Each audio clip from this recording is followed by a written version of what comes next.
This is Duke University.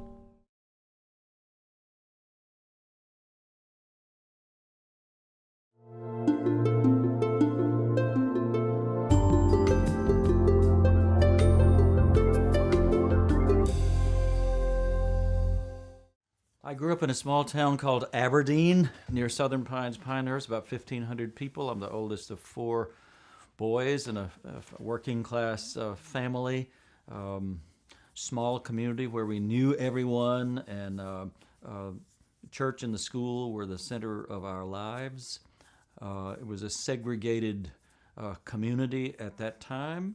My family, I wouldn't say that we were poor, but we were probably one paycheck away from going to live with Aunt Thelma because the family had no savings.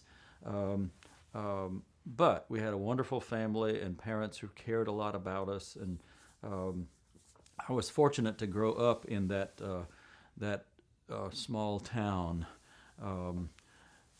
My family, I guess, in terms of influence on me, there were people of compassion and I would say inclusion.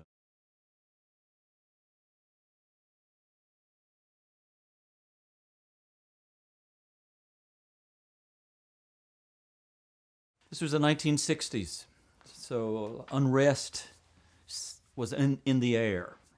And then the Vietnam War was in the air. So I think my formation happened in the middle of that activism.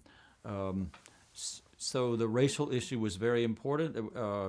At Wake Forest, my one of my good friends was the first African-American student at Wake Forest.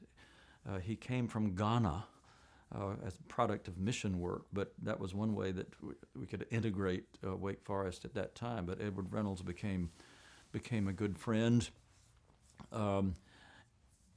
So my mentor, Denny Spear, I think that decision, his decision of conscience in resigning from the church had a big impact on me, because I think the ethical dimensions of faith became crucial to me. So I went to Yale Divinity School because of Jack Taylor. Now, he's a person who believed in me, and he said, God has been good to me with financial resources, so he says, I want to help you. If you can pay it back, you'll help some other people. But that event was another major change in my life, because he sent me, I applied at Union and Yale and chose to go to Yale. And this was at a time when Bill Coffin was the chaplain at Yale, and the Vietnam War was raging, and there were student protests and people turning in draft cards.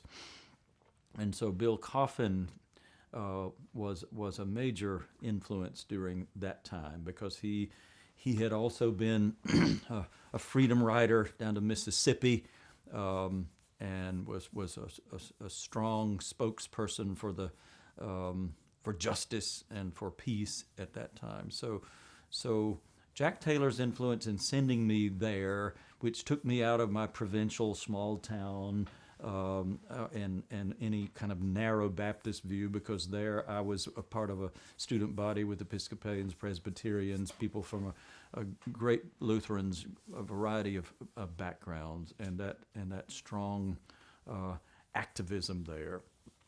But I learned there too from Bill Coffin, who said, okay, if you're going to take stands on controversial issues, the important thing is to be a good pastor. So I learned from him to be a good pastor and build relationships, and that then made it possible to take stands on various social issues.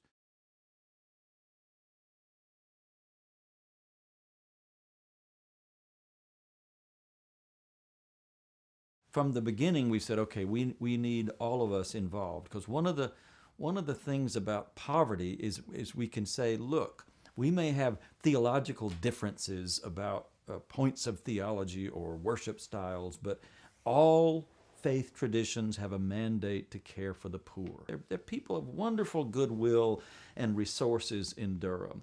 So the issue is, how can we match resources, and I don't mean just money, I mean people power, social capital, to invest in people who are the only reason that I can sit here for this interview right now is there are 25 or 30 people behind me who made it possible for me to be here. Now, people who are poor often do not have that support system. They didn't have the Jack Taylor to call you to their house and say, I want to support you in getting the best education you can possibly get. So I'm very aware that what I have received through the support of all those people behind me, that's the same kind of support we need to give to every child in Durham. And so we need to make a concentrated effort to make that happen. It is the investment of social capital. That is human energy, because any one of us, and I dare say any of you who've gone to Duke, have people who've invested in you and who've believed in you. And we need to supply that same kind of support for people who are in material poverty. But I turn to the faith community first because I know there's compassion power and moral power from the faith community, the whole ethical dimension. And we could talk about, the Bible is just filled with admonitions to serve the poor. And what I say to Christians is, look, the very first sentence out of Jesus' mouth, his very first sentence of his first sermon was, the Spirit of the Lord is upon me. The Lord has anointed me to preach good news to the poor.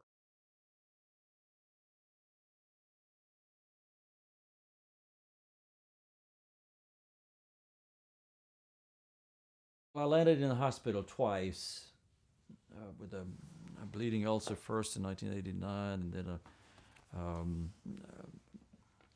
heart arrhythmia in 93. So I knew I had to do something to moderate my pace. So a friend of mine said, there's a monastery, trust me, go there. Well, the monastery happened to be in California. So in 1995, with tears, because I knew it was scary to me. Here I'm going to a monastery. Here basically I've been extrovert, involved in the community. So here I go to a monastery, which is more of an introvert. But if you look at Jungian psychology, they say, well, extrovert, introvert. If you're the first half of your life you're extrovert, in the second you need to integrate your introvert side. I've been going to that monastery now for 19 consecutive years. It's been a life-changing experience for me to get up at 5 o'clock in the morning and go chant the Psalms with the monks. I asked them to let me live inside the wall the way they live. And so it has been an amazing experience that has really fed my inner life. I've just been working on a possible article because I came back last year. I came back after my week. The church, it's another thing, at Watt Street Baptist Church supported me and actually paid my way there every year. So this has really been my where I find the spiritual energy to do the work. So this year I came back with 4 words, and I told a friend of mine, it cost me $2,000 to go out there, and I came back with 4 words. He said, well, that's $500 a word. That's a pretty good deal, Mel. So I've been writing about those 4 words, and those 4 words are wellspring. Got to get back to the wellspring, do the inner work, the inner wellspring. And part of that involves removing the debris. I say, if you picture a stream that's flowing, then there are leaves and rocks and glunk that gets in the way. Well, we've got to release it. So to me, the first part of going to the wellspring is releasing whatever anxieties, frustrations, stresses, dilemmas, and letting them go so that the wellspring can flow freely. The second word was gush, because the monks keep saying, Mel, it will gush. If you just stay at the wellspring, it will gush with goodness. And so I've adopted that word gush. And it really it's consistent with the story in John 4 about the woman at the well. Jesus says, I will give you living water that will gush forth to eternal life. So gush. And the third word is aliveness, because I'm fascinated. I think that what Jesus was really about was helping people come alive. And if you go to the wellspring and allow this inner spring to gush, then that is the source of our aliveness. And our aliveness is more than, to me, more than happy personality or a cheerleading personality. I think aliveness is something that's internal. It's an internal quality, and that aliveness is consistent with your core values. So when aliveness happens, then it also awakens compassion and mercy and justice, those qualities that we need for our work in the world. So that aliveness is the third word. The fourth word is light, which I see as energy. That light, bright light that's shining is really energy. And so that we are given light, that is the energy to do our work in the world. So that's the summary of what I got this year, but that's been true year after year after year. But basically it's internal work. And that if we don't do the internal work, you can't do long-term social justice work without an inner practice.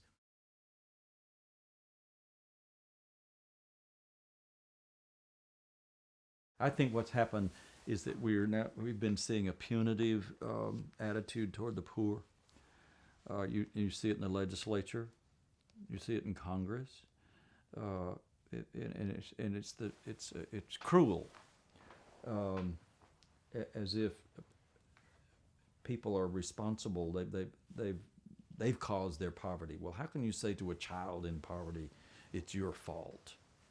It's not the fault of the doing of a child. It's the fault of a system that does not provide opportunities and resources that are needed. So, yeah, I think we do have to combat prejudice. But Will Campbell said some years said in terms of this was after the 1960s. Said white people have forgiven people of color have forgiven people for being black, but we haven't forgiven people for being poor. That we somehow think it's a character flaw, and that's wrong. So I think it requires an attitude shift. How do we help people move beyond a negative view of the poor? That the stereotype, lazy, don't want to work, that stereotype, which is still out there. So we have work to do to change that. That's why I'm hoping, usually, so in terms of race or gay and lesbians, once you know someone in your family or you know someone as a friend, it's a no-brainer. So the same thing going to be true then. Do we know someone who's really poor? Most of the time we don't, because we live in our isolated areas. So if we can cross the barrier and know people who may be different from us and get to know them as friends, I think because the prejudice comes from ignorance and a lack of experience, lack of relationship. When I went to talk to Sam Wells at Duke Chapel about poverty, he said, I think the definition of poverty is a lack of trusting relationship.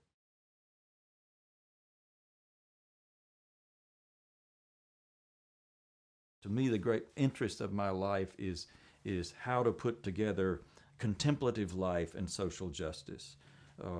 It's prayer and social justice. How do we unite the two? And so that's really, I guess, it's become a theme, a central thing in terms of my own ministry, is how to balance those two, but also how to help my members of my congregation and members of the community find their aliveness and their light so that they can be involved with us in this poverty mission.